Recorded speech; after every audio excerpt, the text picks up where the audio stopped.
আমাদের মধ্যে অনেকে এরকম আছে যাদের কচুর নাম শুনলেই আগেই গলা চুল, আবার এরকমও অনেকে আছে যাদের কচুর নাম শুনলে জিভে জল আসে। যারা কচু ভালোবাসো তাদের তো আজকের রেসিপিটা ভালোই লাগবে, কিন্তু যারা কচু পছন্দ করো না, আমি কিন্তু চোখ বন্ধ করে বলে দিতে পারি, আজকের এই কচুর রেসিপিটা দিয়ে যদি ভাত খাও তাহলে গরম গরম এক থালা ভাত দেখবে নিমেষেই শেষ হয়ে গেছে। আজ আমি তোমাদের সঙ্গে শেয়ার করব মান কচুর ডাঁটা পোড়া।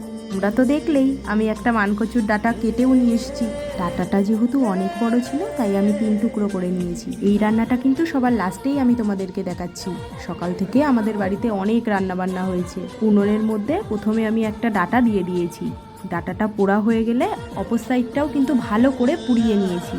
আর তারপর মা এদিকে খোসাটা ভালো করে ছাড়িয়ে নিল। যেহেতু কচু তাই হাত চুলকানোর একটা ভয় থেকেই যায়, তাই কিন্তু হাতে দুটো প্লাস্টিকও জড়িয়ে নিয়েছি যাতে হাত না চুলকায়।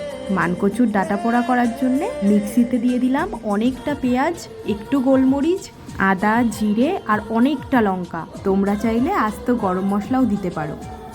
আমি কিন্তু আরও একটা জিনিস ব্যবহার করেছি, সেটা হচ্ছে তেলাকচুর ফল। তেলাকচুর ফলটা কিন্তু বেশ ঝাল ঝাল হয়। যদি তোমাদের কাছে থাকে তাহলে দিও, না হলে স্কিপ করে যেও। কড়াইতে বেশি করে তেল দিয়ে লবণ হলুদ দিয়ে নাড়াচাড়া করে নিলেই রেডি আমাদের কচু পোড়া।